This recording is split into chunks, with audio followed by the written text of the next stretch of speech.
మానం 6 కన్యారాశి వారికి ఈ సంవత్సరం గతం కంటే బాగుంటుంది, మంచి ఫలితములతో ముందుకెళ్తారు.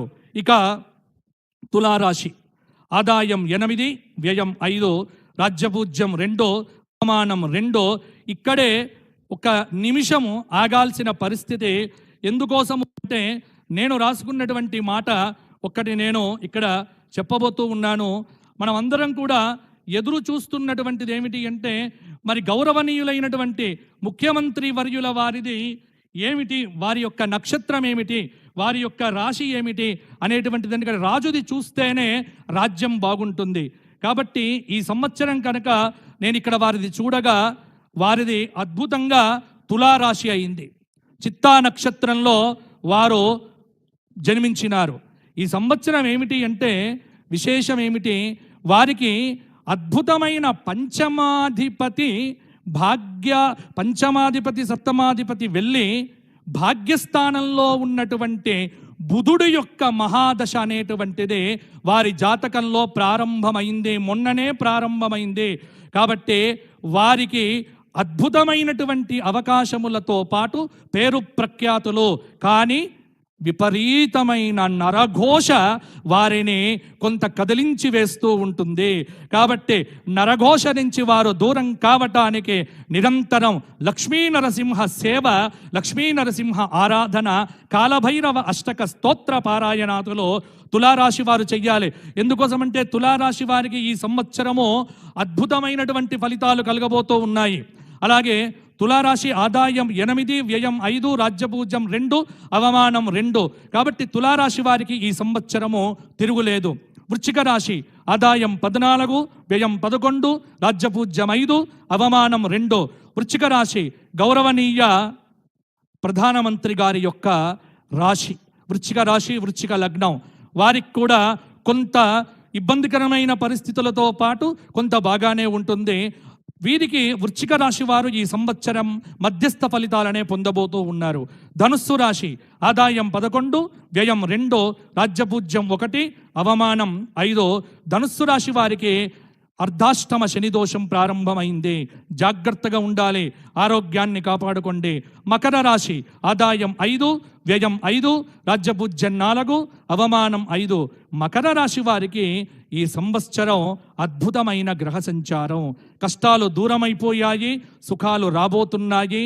దైవారాధనతో ముందుకు వెళ్ళండి.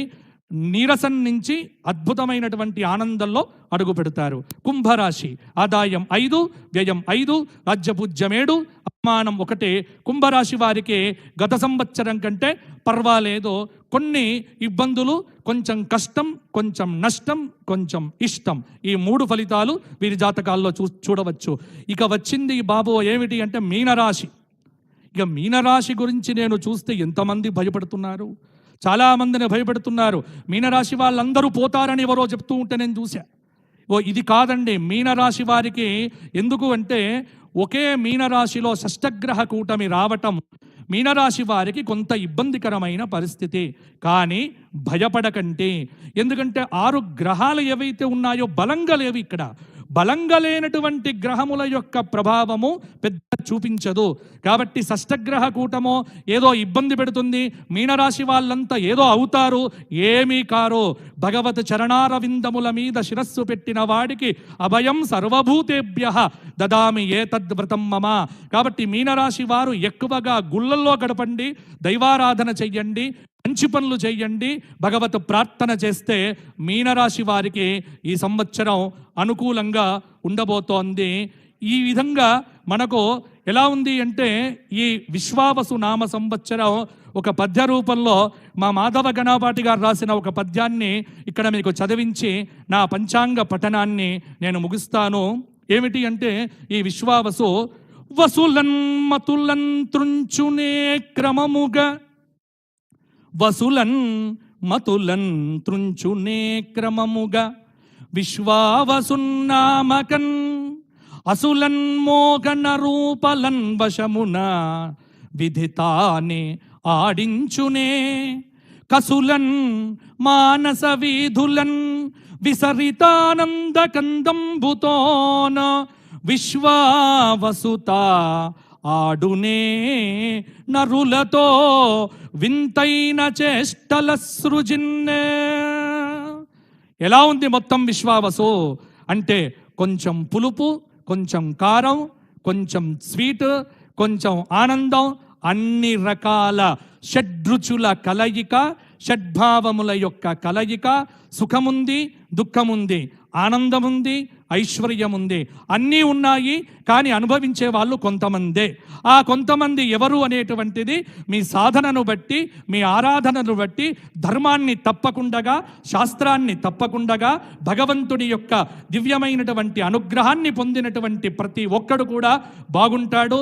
నా తెలంగాణ రాష్ట్రానికి అద్భుతమైనటువంటి రోజులు వచ్చి ఆ స్వామి యొక్క, ఎందుకంటే వెంకటేశ్వర భగవానుడి యొక్క అనుగ్రహంతో విశ్వేశ్వర విలసత్కృప శాశ్వత సత్యామృత ఫల సంపత్కర విశ్వావసు రూపంబున విశ్వజనుల కందుగాక విజయాకృతియే.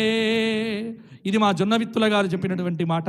కాబట్టి విశ్వావసు నామ సంవత్సరం మీకు విజయ పరంపరలను కలిగించుగాక. ఎవ్వరు సందేహాలు విడిచిపెట్టండి, ఆనందంగా పనిచెయ్యండి. ఒక్కటే చిట్ట చివరి మాట ఏమిటి అంటే, విశ్వావసు నామ సంవత్సరం కష్టపడే వాడికి మంచి ఫలితాన్ని, సుఖపడాలి అనుకునేటువంటి వాడికి ఇబ్బందికరమైన ఫలితాన్ని ఇస్తుంది. ఈ రెండింటితోనే మీరు అర్థం చేసుకొని మీరు ప్రవర్తిస్తే, ఎందుకంటే వచ్చే సంవత్సరం ఇంకా మీకు ఆ పేరు వింటేనే మీరు భయపడతారు. సరే, వచ్చే సంవత్సరం ఎలాగో అప్పుడే చెప్పుకుంటాం కాబట్టి ఆ పేర్లేవి కూడా ఇప్పుడు చెప్పుకోకుండా విశ్వావసు మాత్రము వేదిక మీద ఉన్నటువంటి పెద్దలందరికీ ఆయురారోగ్య భోగ భాగ్యములను కలిగించుగాక. మా ధర్మపురి లక్ష్మీ నరసింహుడి యొక్క పరిపూర్ణ కృపా కటాక్ష వీక్షణ సౌభాగ్యము, యాదగిరిగుట్టలో ఉన్నటువంటి పంచముఖ లక్ష్మీ నరసింహ దివ్య అనుగ్రహము, వేములవాడ రాజరాజేశ్వరుడి యొక్క కరుణ, అలాగే అద్భుతమైనటువంటి అలంపురం జోగులాంబ తల్లి యొక్క అనుగ్రహ విశేషాలు, తెలంగాణలో అద్భుతంగా ఉన్నటువంటి మహంకాళి అమ్మవారు, అలాగే పెద్దమ్మ గుడి, ఒకటేమిటి రెండేమిటి, దేవాదాయ ధర్మాదాయ శాఖ. ఇక్కడ కూడా ఒక్క విషయం నేను చెబుతా, ఒకే ఒక్క మాట ఏమిటి సవరించాల్సింది. ఇక్కడ మీరందరూ కూడా కూర్చొని అద్భుతంగా విశేషంగా యాదగిరి గుట్ట అన్నారు కదా, ఇక్కడ కూడా సమాసంలో తప్పు, దేవాదాయ ధర్మదాయ ఉండదు, దేవదాయ ధర్మదాయ శాఖ.